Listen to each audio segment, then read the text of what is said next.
মানে আপনি তো কাজটা করেন পেশাগত দায়িত্বের জায়গা থেকে করতে হয় কিংবা ডিপ্রেশনও মানুষ হিসেবে সেটা থাকতেই পারেন, কিন্তু আপনাকে অভিনয় কেন কম পাই?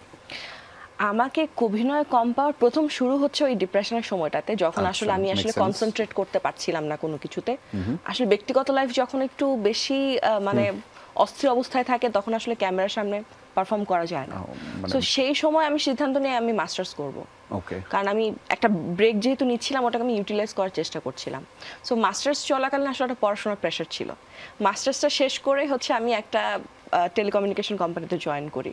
সেটার মাঝখানে একটু একটু কাজ করছিলাম, একটা দুইটা হয়তো ওয়েব সিরিজ বা সিঙ্গেল নাটক আরোভাবে করা হয়নি। সো ওটার পরপরই আবার হাসো শুটিং করলাম। হাসো শেষ হতো তো আমি আরেকটা কোম্পানিতে জয়েন করে ফেলেছি। আমি একটু কারেকশন করে দিতে চাই, যে একটা নারীর সাথে যারা ডিস্টেন্সে থাকে বা আপনি যেরকম ডিস্টেন্সে আছে, আপনি বলতে পারে যে অভিনয় কেন আপনাকে পাই না, কিন্তু যারা তার কাছে থাকে তারা তাকে বলে তুমি এত অভিনয় করো।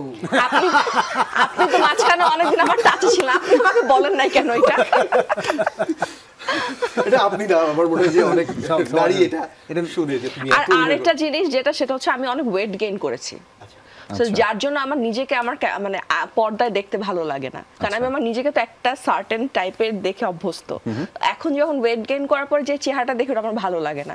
আমার মনে হয় আমার দর্শকদের, আমার নিজেরই যেটা ভালো লাগে না, আমার দর্শকদেরও নিশ্চয়ই সেটা ভালো লাগবে না। আমি জাস্ট একটু বলি, শাওনের সামনে ওয়েট নিয়ে কথাটা বলি। No problem. শাওন, আমি তো জাস্ট ইজি টু সি।